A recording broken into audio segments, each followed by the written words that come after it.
Have you ever eaten so much that you felt heavy, lazy, and disconnected from your prayers? What if I told you that overeating is more than just a bad habit? It can actually bring you closer to shaitan. Assalamu alaikum wa rahmatullahi wa barakatuh. Welcome to Sirat al-Mustaqim. All praise is due to Allah, the Lord of the worlds. We bear witness that there is no God but Allah, and that Muhammad, peace and blessings be upon him, is his final messenger. Today we are talking about something that affects so many of us: overeating. Eating too much too often and consuming unhealthy food not only harms our bodies, but it also has serious consequences on our spiritual well-being. Islam teaches us moderation in all things, and when it comes to food, it is no different. Let's dive into what the Qur'an and Hadith say about overeating and why it is such a dangerous habit. Did you know that overeating is linked to shaitan? The Prophet Muhammad, peace be upon him, warned us about excessive eating in a very serious way. He said, "The believer eats in one intestine, and the disbeliever eats in 7 intestines."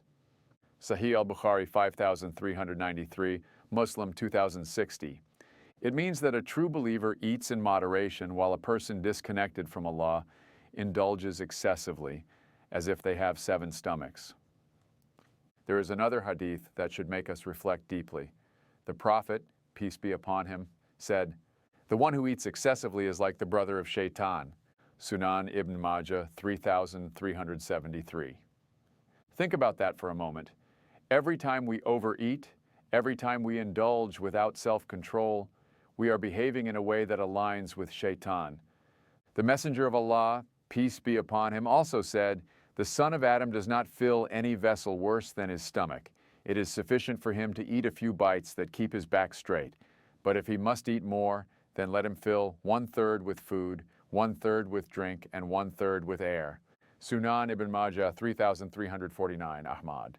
This hadith teaches us discipline in eating. Overeating leads to laziness, health problems, and a lack of focus in worship, while moderation strengthens the body and soul. Instead of consuming excessive unhealthy food, we should follow the guidance of the Prophet, peace be upon him, and be mindful of what we put into our bodies. Gluttony weakens us. It makes us lazy, it distracts us from worship, and it fuels our desires. The Qur'an warns us against wastefulness. Allah directly warns us in the Qur'an about excessiveness. "And eat and drink, but do not be excessive. Indeed, He does not love those who commit excess." Surah Al-An'am 731. This verse is powerful. Allah is not just telling us what to do. He is telling us that He does not love those who overindulge. Imagine, just by overeating, we could be distancing ourselves from the love of Allah. Food is a blessing. But what happens when we turn a blessing into a curse by being ungrateful? Look at our communities today. We overfill our plates and throw away leftovers. We eat processed, artificial junk food and neglect the pure, natural foods Allah has given us. We eat so much that we feel too heavy to pray or too tired to wake up for Fajr. This is not gratitude. This is neglecting the favors of Allah. Overeating also hardens the heart. The more we indulge, the weaker our spirituality becomes. The scholars of Islam have always warned that overeating leads to a hard heart. Ibn al-Qayyim, may Allah have mercy on him, said, "The heart becomes hardened and the limbs become lazy in worship when the stomach is filled." If we are always focused on eating, we become distant from dhikr, prayer, and reflection. Have you ever noticed how hard it is to focus on your salah after eating too much? Have you ever felt too lazy to read Qur'an after a heavy meal? That is because an overfilled stomach leads to a neglectful heart. A few things to keep in mind. Eat in moderation. Never eat until you feel completely full. Eat with gratitude and thank Allah for every bite. Eat slowly because rushing leads to overeating. And eat mindfully. Try to avoid distractions like TV or scrolling on your phone. The Prophet, peace be upon him, also taught us to stop eating before we feel completely full. If we can apply this sunnah, we will not only improve our physical health, but our spiritual health as well. Have you ever thought about the quality of the food you eat? Allah has provided us with everything we need to nourish our bodies: fresh fruits, grains, vegetables, and pure sustenance from the earth, as well as livestock for those who consume meat. Yet, we often turn away from these natural blessings and replace them with processed foods filled with chemicals, preservatives, and artificial ingredients that harm our health. We neglect the pure and wholesome provisions that Allah has created for us, and instead indulge in excessive consumption of junk food, disregarding the long-term effects on our well-being. But our bodies are a trust from Allah, a gift and a temporary home on this earth, and we are responsible for taking care of them. Just as we would never neglect or harm a home we live in, we should not mistreat our own bodies with harmful eating habits. Allah says in the Qur'an, "And He it is who produces gardens trellised and untrellised, and date palms and crops of different shape and taste, and olives and pomegranates, similar yet different.